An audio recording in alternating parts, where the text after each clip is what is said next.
Hey my tarot people, it's Vanessa, your Deep Desert Oracle. I'm here to do a couple things today. And the first, just got delivered to my doorstep after such a long wait. There were tons of shipping issues with the Moonchild Tarot Shadow Edition.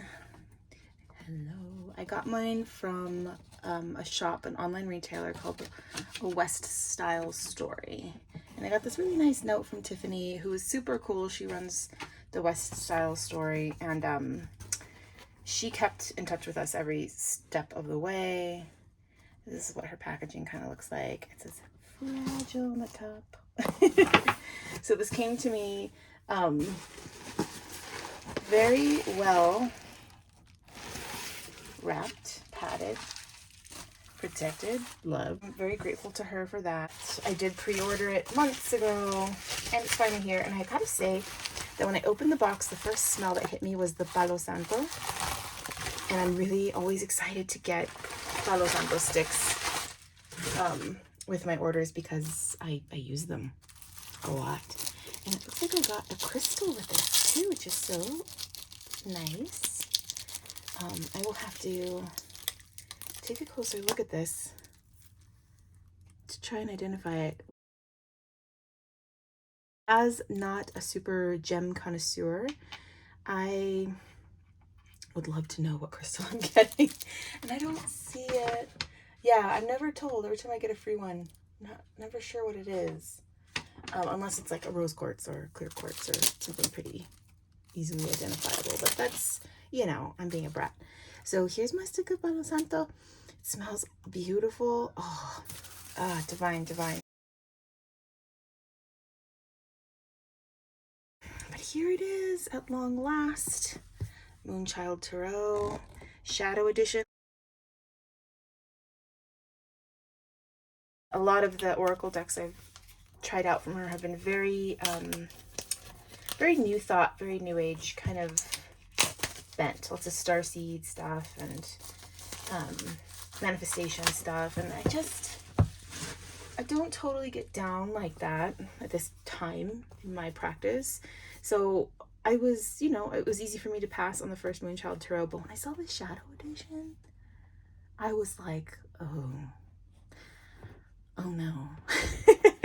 I think I might have to get it. And I gotta say, so far it's feeling really, really luscious. It's got a really buttery, smooth rose petal box finish. Got the foil on the box for the title and the rays and the moon. It's just, yeah, it's nice. So you've got a two-piece box with a cutout. Cool, cool, cool. Let's look at the inside of the box. Okay, this says bloom in light, bloom in shadow. Yeah, cool. Yeah, if you hit me with a Shadow Edition, man, I'm probably gonna end up buying it. Oh, you've got the spot gloss on the pictures on the back of the different cards. So yes, this is written and illustrated by Danielle Noel. And this is gonna be 81 cards, so we'll see the extras. There's a guidebook. And this is, like I said, the Shadow, I guess Shadow Work Edition is the name. Seek the Unseen. That is the name of the game, isn't it? Okay. Ooh, this is a fat little book. Hi. That's nice.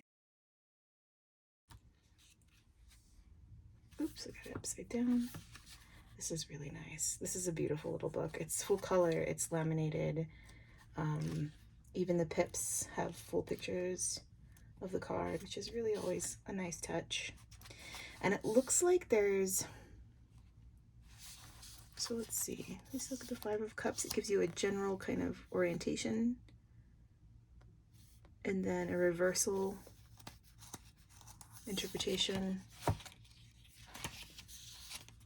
There's their picture of the card. And oh yes, I love when there's a description of the art on the card. I know sometimes it seems redundant, but when it's done well, it can really help you catch some nuances or some details that you missed and just give you a sense of what the artist was going for, which I love to have.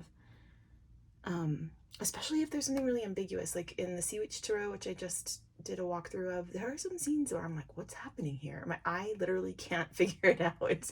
So something like this would be really helpful. So you get some keywords, it looks like, and then you get an inquiry. So some questions to ask yourself. And it looks like a mantra or an affirmation at the bottom. That's really cool. We'll do a draw at the end of this, at the end of the looking through the deck, and we'll see how that feels. Now you get the red moon, full moon, or white moon, new or waning moon. Oh, there's gonna be a learning curve for me. There's gonna be a lot to learn, which is really good. Imbuing your cards in a moon bath ritual. That's awesome. Love that. I always love learning more ways to think about all these things: shuffling, what to do before reading, how to cleanse, how to consecrate your deck. I mean, I have my staples, of course, but I'm always adding, you know, picking and choosing, just magpie kid.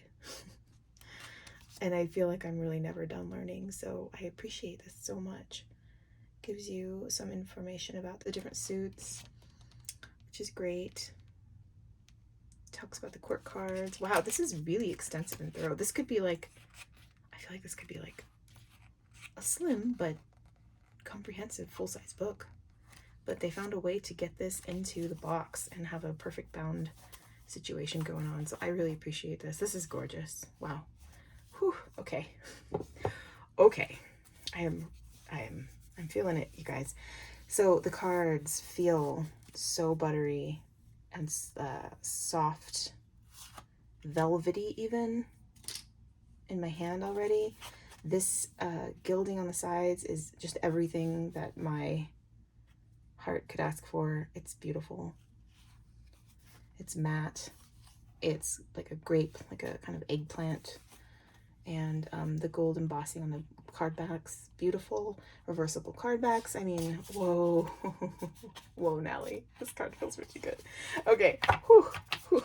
The tactile, highly sensitive child inside of me right now is just like wants to hold these all the time. So that is a check right there. That is a checkmate already. Okay, so let's look at the cards.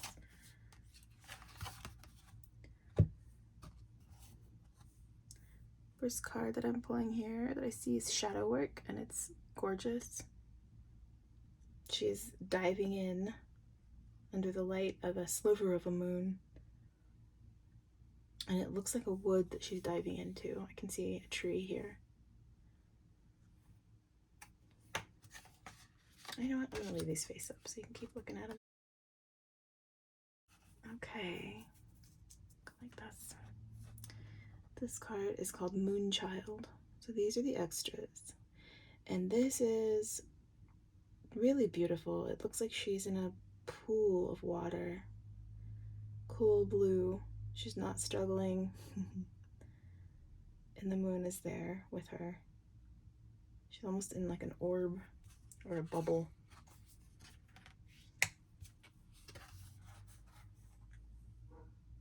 Divine wisdom. Oh my gosh. This is, wow, this is stunning. I don't know if the camera can capture how much this image is like jumping off the card. It feels like I could reach out and touch this bust, this sculpture. It's stunning. Holy moly. Okay. Okay, Danielle Noel, you got me. You got me, gal. King of Wands. Ah, I see. So the Fool must be on the other side. And just because I am, this is beautiful, by the way, but just because I am, I don't know, traditionalist in these ways, kind of conventional, I do want to go through the majors first. So I'm going to go ahead and do that. Here's the Fool card. Oh, this is so beautiful. Oh my God, that white wolf is doing it for me. Okay. Whew. The Magician. Beautiful. Stunning. This is Nefertiti, right? Oh, the white snake. Wow.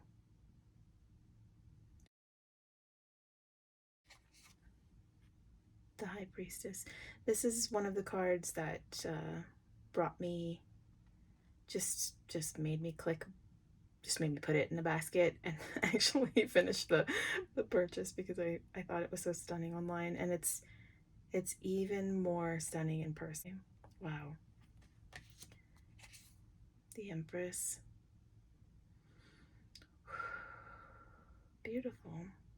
I don't often love photographs in the collages or photograph decks, but the way this is done is, well, I can accept it. Here's the Emperor.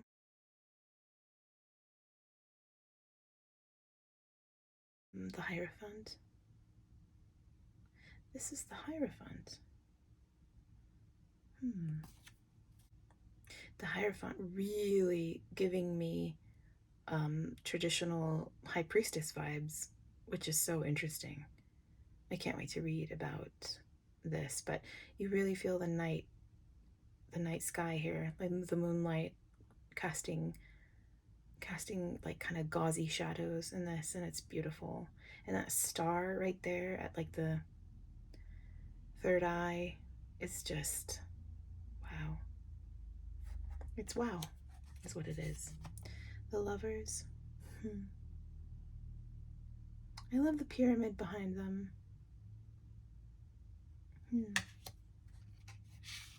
Chariot. Oh, a beautiful charioteer. That's really fun. The Chariot is my my astrological card. I'm a Cancer, so this is my birth card, and it's really, really fun to see a woman charioteer, I gotta say. Strength. Interesting. I wonder what she's doing. We're gonna leave this out and look. The Hermit. Now this is a super kind of opalesque, kind of iridescent, shimmery veil kind of feel. It's almost like light rays. You know, when you catch light rays and the rainbow spectrum when you're taking a picture, you can see that here. It's got that shift to it that you might see in like a piece of labradorite or something. And then you have that much cooler toned kind of glowing lights up here. And you can see a figure in the distance, just barely. And you see these footsteps too that the figure has taken to get there. Oh, that's really powerful and beautiful. Usually in her other oracle decks, these kind of very diffuse, very prismatic kind of images, I don't usually get drawn into them so much, but I really do with this Hermit card, so I love that. Wheel of Fortune. Wow. I love it. I love it so much. That like invitation, that portal, that walkway, all that like initiation of walking through the two figures, the two statues, kind of guarding the gate in a way, but also inviting you to the path. That like sense of guardianship but invitation is very Wheel of Fortune to me too. And you just feel like there's this ancient cycles, you know. And the smell of Palo Santo right now is so intoxicating. I just feel like I'm getting pulled into the card. It's really special. These wings look like the wings of Isis. This is Justice. Beautiful. Interesting choice. That little like shimmer of light at the end of that sword, making it look like a magic wand, is really interesting. It's like a fairy princess wand. There's the Hanged Man. I still get the urge to put Hanged Man cards right side up every time I see them. And it's been like over, I don't know, a decade and a half. And I still get that urge. It's so interesting. But anyway, here is the Hanged Man. That is the raven outside my window. I don't know if you can hear it, but I live in Raven Town. Here's the Death card. The Death card is very lively. There's so much motion and commotion. And it makes me think of birth somehow, which I think is probably intended. But it makes you really see both ending and beginning. And maybe that space between the two is not so dark and still as we might think. Interesting. Okay, Temperance. It's really pretty. It's really pretty, and I want to know more, so I'm going to set that aside. I've got the Dark Veil. Oh, here's another extra card. It's really beautiful. Oh no, it's gonna make me tear up a little bit because it's so beautiful. I'm just kind of speechless, and I think I see a lightning bolt up here. And the way everything's just kind of funneling and pouring into this figure, it's really something. We just had lightning here yesterday, and it was really interesting because I was with my partner out on the porch, and he kept seeing the bolts, and I kept missing them. They'd happen, and I would see the light from them, but not the bolt. And he couldn't not see them, and I couldn't seem to see them. It was really, we were talking about it and just kind of marveling over it and talking about what we think it meant. But my eyes were really fixed on a little puddle of rain that had pulled up, and it was in the shape of a heart. And the little drops would fall and ripple out so fast, and they look like little stars as they dropped, and I couldn't stop staring at it. And his eyes were fixed on the sky, and I thought it was so funny because I'm a water sign and he's an air sign, and it was just like, of course. And this card, somehow the sky depicted in this card reminds me of that moment yesterday. And I actually do want to read about this because it kind of stopped me in my tracks, and it gave me a really strong emotional reaction, and I feel like a dork right now, but but that's okay. I'm with safe company, right? We're all dorks. Okay, here's our Tower card.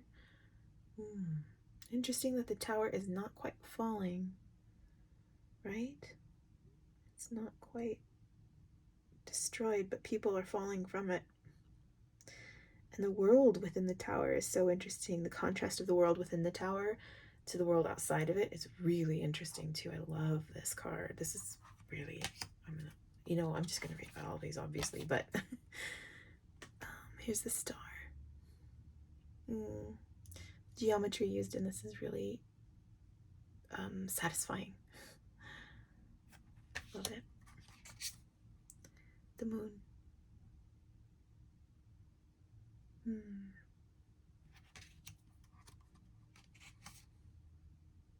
The sun. Oh, this is so, wow.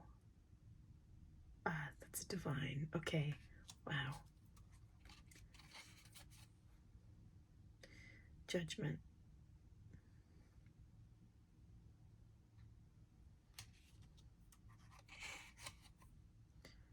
The universe. Ooh. This is also so pretty and just really powerful. That cloak of light, that shroud of like little stars on this woman standing on this cliff,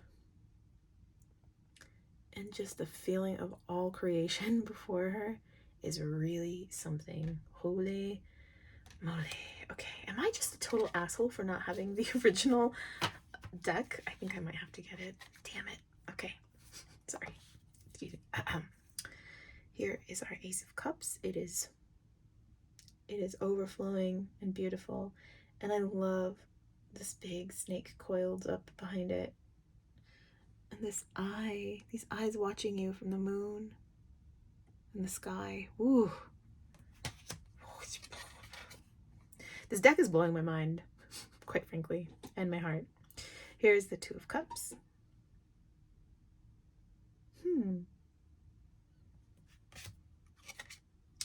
Three of Cups. Wow. Oof. Whoa. Is that like eclipse power pouring into a cauldron because oh, my witchy heart it just can't handle it. And the light of that water, the light playing on that water beneath the cauldron is wow. Wow, wow, wow, wow.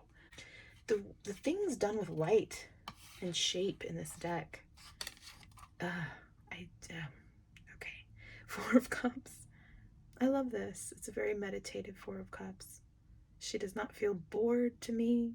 She does not feel blasé or apathetic. There's a very like intentional, purposeful timeout in this Four of Cups, which I think is lovely.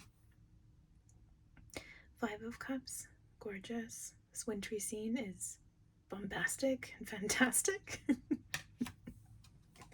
Okay, here's the Six of Cups. I did not expect to have this kind of emotional reaction to this deck at all. I am stunned and amazed.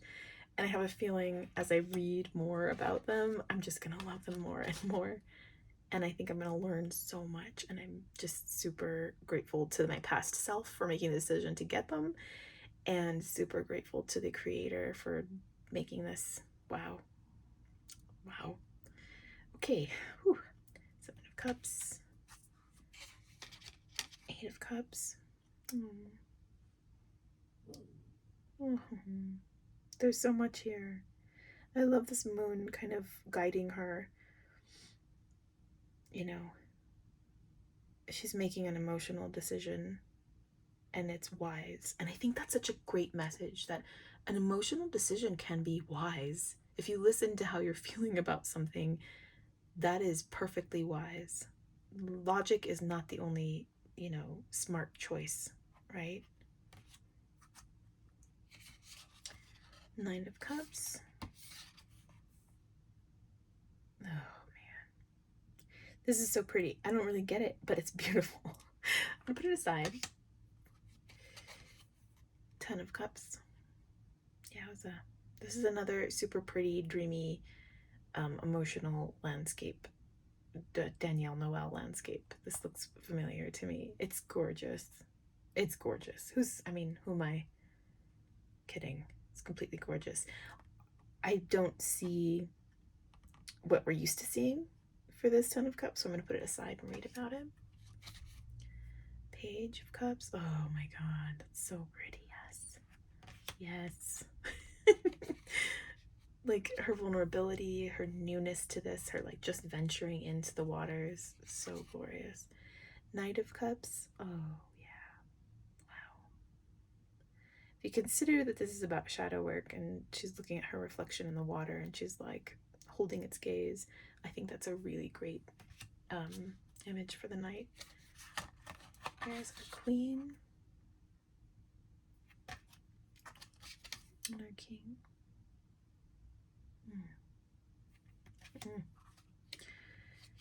Ace of Swords. Very airy. Really feeling that air. Two of Swords. Wow. Whoa. This is such a contrasting card to every other one that I've seen so far. It's... okay. I'm making horse noises. Okay. Three of Swords. Look at this. This is beautiful.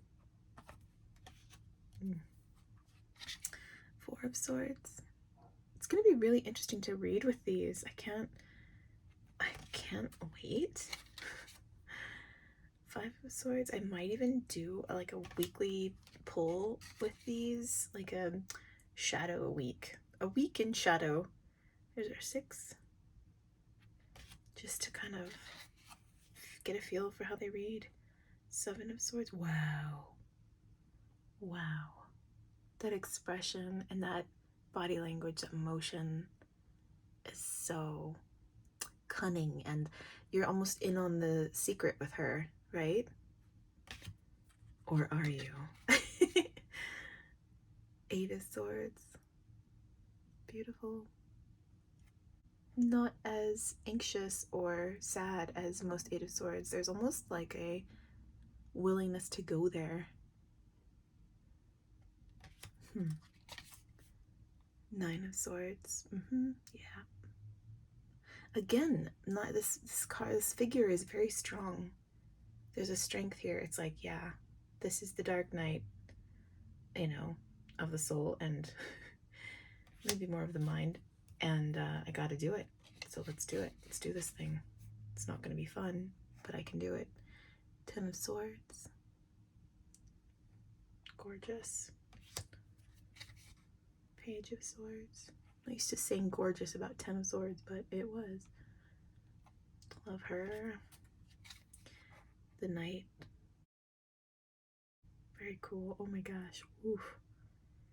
Be careful with this deck, you guys. It will pull you. It will pull you in. It's got a gravity. It's got a gravitational pull. Queen of Swords. Oh, you can see the chainmail on her.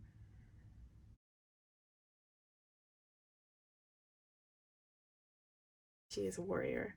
Here's the King of Swords. Also a warrior, suited up, armored. Ace of Pentacles. Two of Pentacles. These people look like bees to me. Three of Pentacles.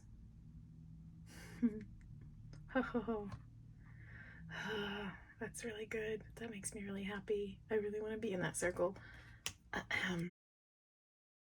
Four of Pentacles. Interesting. Don't get it, but I love it. Love the visual.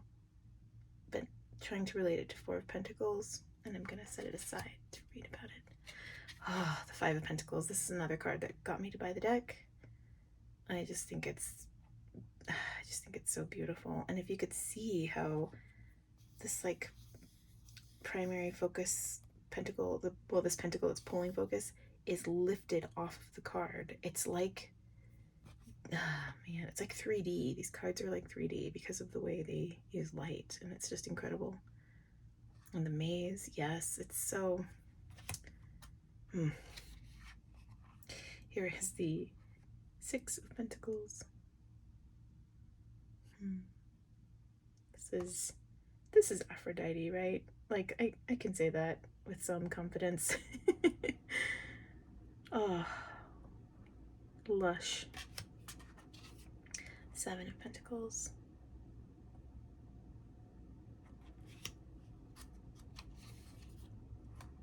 Eight of Pentacles. Wow. I don't get this either. I love the image, but I want to know more about what's going on there. Nine of Pentacles. Interesting. This is so different than what I'm used to for a Nine of Pentacles. Okay, getting rid about. Ten of Pentacles. Oh wow, yeah, that's good. I get it and I feel it. That is nice. Get those ancient stone structures. I don't know if it's exactly Stonehenge, but I learned the Celtic word for this structure from an oracle deck the other day, and I promptly apparently forgot it. I will put it in with editing. The magic of editing. Page of Pentacles. Oh yeah, that's nice. Okay. Knight of Pentacles. You know, there's something about a man bun that just can kind of kill my fantasy, but you know what? I'll allow it. I will allow it. It looks good. This is really nice. Queen of Pentacles. Utter beauty. Wow. Stun and slay. King of Pentacles. Oh, wow. This king looks Latino to me. He looks Mexican, and I'm just like sitting here going, oh my god, I don't see this very often. And when I see it, my heart kind of starts to gallop and get really excited because it's really cool to see, you know, your gente. It's cool to see people that look like you and that you come from, that you call family, someone like that on a card. It's just nice. Ace of Wands. Two of Wands. Wands feeling very, very pippish so far. Three of Wands, more so than the rest of the deck. Like that cave. Four of Wands. Oh. Wow. Five. Okay. I feel like there's a very at war with oneself kind of feel in this this Five of Wands. There is a lightning bolt connecting to the wand. Very faintly, you can see it. I think it's a lightning bolt. It's interesting, yeah. It's almost like a very, like a self-defeating, too many cooks in the kitchen of your brain kind of feel in that Five of Wands. Six of Wands.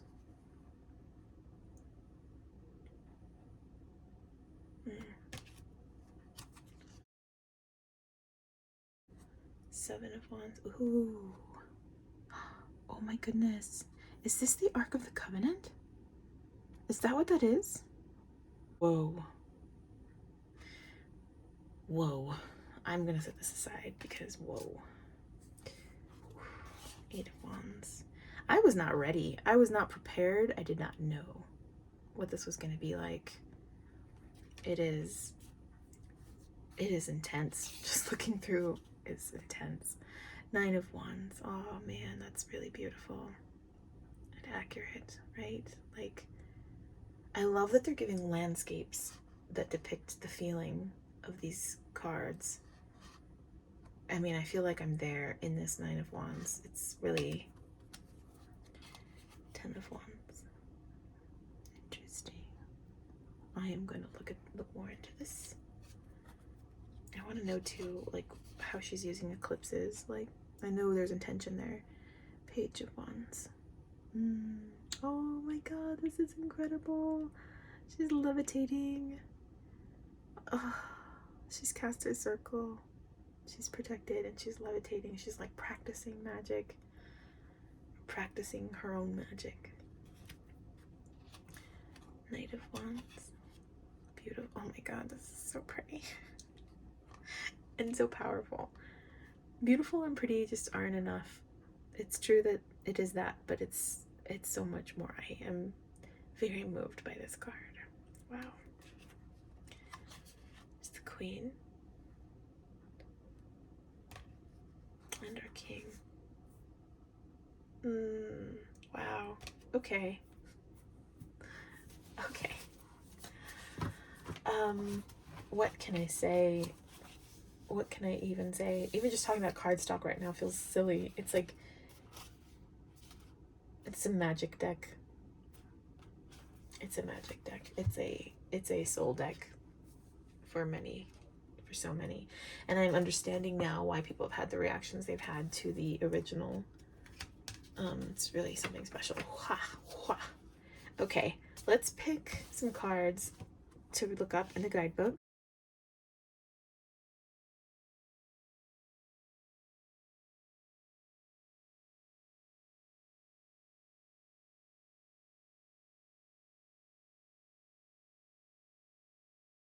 See what these cards read like, or you know, what the creator has to say about them. So let's look at the King of Wands. So there is some color coding, which is cool. Pentacles is this light yellow, Cups is blue, surprise, surprise. And Swords is a lighter blue. It would be very nice if there was a little more contrast between the swords and the cups, but I mean, who cares? Okay, King of Wands. The King of Wands is a confident and powerful individual who radiates success through every aspect of their life. Typically viewed as a leader, they possess their own pronounced power, seeing the world as a foundation for invention and creation.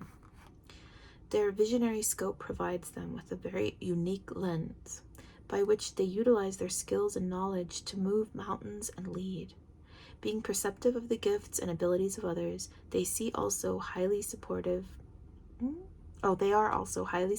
and compassionate, offering unconditional encouragement to those who seek their guidance. This king prompts us to navigate our life with an acute sense of foresight and direction, to stick to our goals and harness the reins of our own self-confidence. If there are new opportunities being presented to you now, assess how you can tackle the foreseeable challenges and make a plan. You are limitless and imbued with total power. Reversed, the shadow side of this king shows an overly controlling energy that may want to take over. This fiery personality can sometimes, King of Wands, that's right. This fiery personality can sometimes appear harsh or insensitive to others and may relate to someone who is overbearing or authoritative. It may also denote personal standards or expectations that are exerting pressure on you. Is there a way to reduce some of this force? So here's our description. The rich and vibrant landscape that surrounds this king is one that sources abundance, illumination, and power. Here we see golden plants growing and blossoming around his form, beautiful symbols of the inventive spark that seeds the intelligent design of our world. This king is passionate, illustrious, and visionary beyond words. So you can see that like gold leaf kind of popping out. It's subtle, but it's glowing. Keywords are visionary, motivational, entrepreneurial, and leader. Inquiry. So questions you can ask yourself: how am I cultivating my own expressions and dreams? What new insights or ideas now spark within me? And some affirmations or mantras or something. I am perceptive and inventive. I see all from the window of my soul. I see all from the window of my soul. That's beautiful. Yes. Okay, so let's look at the dark veil together. Here are the spreads, by the way. Unwavering love spread, shadow light spread, triple goddess spread, cool, chalice spread. Okay. Oh my gosh, lunar spread, Isis spread, hey. Shadow spread, spiral spread. Okay, so there's a really great amount of spreads in there. Found it, yes. Dark veil. It comes after temperance. Oh, okay. The dark veil is 15, so it's the devil. Got it. Okay, the dark veil is actually the devil card, everyone. Very interesting. Derp. There's no numbers on the actual cards, so I think I just saw dark veil and went, I don't know, blipped over into bonus card because I didn't recognize the title. Whoopsies. Okay. The dark veil represents an oppressive force in our life that clouds our judgment and breaks us down. It is a chaotic shadow that obscures our healthiest potential, draining our strength and overall wellness. This could take on the form of a negative relationship, a mental state of entrapment, an unhealthy obsession, or some kind of addiction. It may also indicate a lack of moderation or self-control and the self-defeating patterns from which we must learn to release ourselves. Yet despite these frightening setbacks, there is a deeper lesson that emerges from the essence of this key. It illuminates those moments of total revelation when we are finally able to step back and reroute our steps, when we literally go through hell and back to know that we are profoundly more resilient because of how far we have been pushed. After this, we're reborn from the ashes of our wounds. This is the ultimate alchemy for growth. When our self-love becomes brighter and more expansive as a result of the shadows that we learn to transmute into new gems of light. These become our beacons in the dark. Reversed. It is important to bring your attention to any potential negativities in your life. Perhaps there are people, substances, or temptations that may not be good for you in the long run. Remaining detached and uninfluenced allows you to gain a stronger sense of self, which is vital for your spiritual growth and overall health. Ooh, this is a good take on the devil. I'm in. The dark veil shrouds our destructive human traits. Start again. The dark veil shrouds our destructive human traits from coming to light, and the self-inflicted dependencies that feed our internalized fear, guilt, and shame. This oppressive force can show up in various ways as a habit or attachment that we must eventually learn to break. If we can finally lift its toxic hold on our life and see with new eyes, we can redirect our steps and return to a path of strength. Keywords are bondage, entrapment, temptation, ego, and oppression. Inquiries for yourself.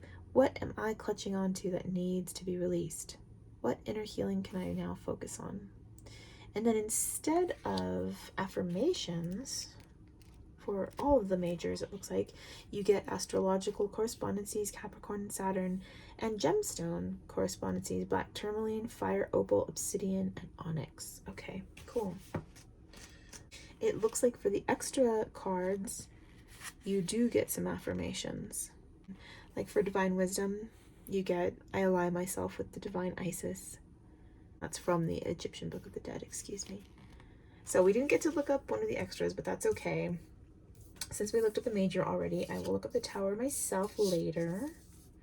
And now let's look at the Seven of Wands. Here we go. Let's start with the description this time. A great ark of ancient wisdom rests at the edge of the watery world. This luminous vessel contains a spiritual fortitude of higher knowledge that cannot be fully defined, as its power is ineffable. Many may covet this brilliant relic, but it will not simply be opened or understood, for it takes a certain spirit to fully grasp the profound risk and gift that unfolds in its attainment. Okay, keywords: competition, gain, success, strength, and defiance. Snaps to that. Inquiry: how can I hold my strength and composure? And what have I learned after all my highs and lows? So there are a couple typos, but you know what? Typos are very endearing to me, especially when a deck is this beautiful. Affirmations: I rise to a higher state of enlightenment and I fortify my inner strength. This is really beautiful. Fuller description: Seven of Wands shares the momentum of your power once you have reached a consistent plateau of success. This is a positive place to work from and comes with many blessings and gifts. But once you are comfortable here, how are the energies around you going to stir and adapt? It could be that you will experience backlash or competition from others, as your accomplishments have attracted attention, and some may want what you have. As with any ripple effect you create in this world, there may be both positive and negative reactions, as the universe will always express its own balance and symmetry. Do not lose hope or confidence now. You need not worry about the views of other people. Stay strong, stay true, and remember how you got here. This experience will only make you stronger and more resilient in the end. Wow. Reversed. When reversed, the Seven of Wands may indicate a sense of being overwhelmed, judged, or criticized by others. If you feel you have not been able to speak your truth or express yourself freely, it is important that you stand your ground and be strong in your convictions. How are you focusing your energies into what makes you happy? Perhaps it's time to be clear in your intentions, or else you may find yourself stuck in a state of limbo or indifference. Okay, that is deep and good, and that's such a refreshing read on the Seven of Wands. I feel like it goes into some depths that we don't always get to with this card, so I really feel it needed to read that right now in my own life, so thank you. Okay, I think the last thing to do with this, and I will go ahead and just shuffle all of these because I'm going to be reading that whole book, so I think all that's left for us to do now is to shuffle these, see how that feels. Oh my God, I am in love.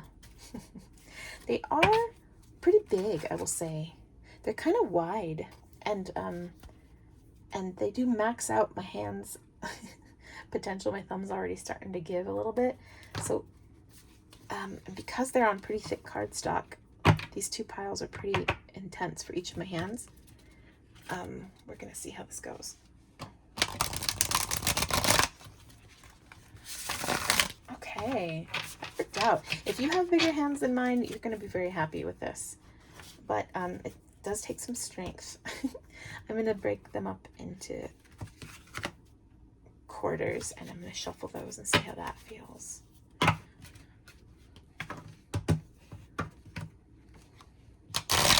Oh yeah. Oh, that's divine. And the cards have a good, I want to say good tensile strength.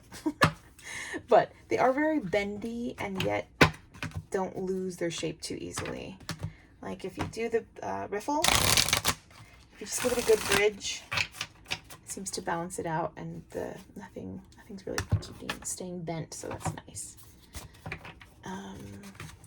Fans, let's see what you okay, like so many rose petal cards, it's not a huge easy fanner, unfortunately, but who cares when you've got cards like this. Okay, lastly, we'll look at the overhand shuffle. This is nice. This works. They're a little clumpy, just a little bit. Nothing too tragic. I feel like I'll be able to get a satisfying shuffle from these, which is essential to reading for me. But I think you may even get some jumpers depending on how aggressively you go for it. Yeah, a little clumpy, but you know, it riffle shuffles, and a riffle plus a nice little overhand at the end, I think will do the trick. I like too that some stick out. I love just picking a sticker outer. This is a reverse Nine of Swords that just stuck out. And the Hierophant. Oh god, this girl, wow.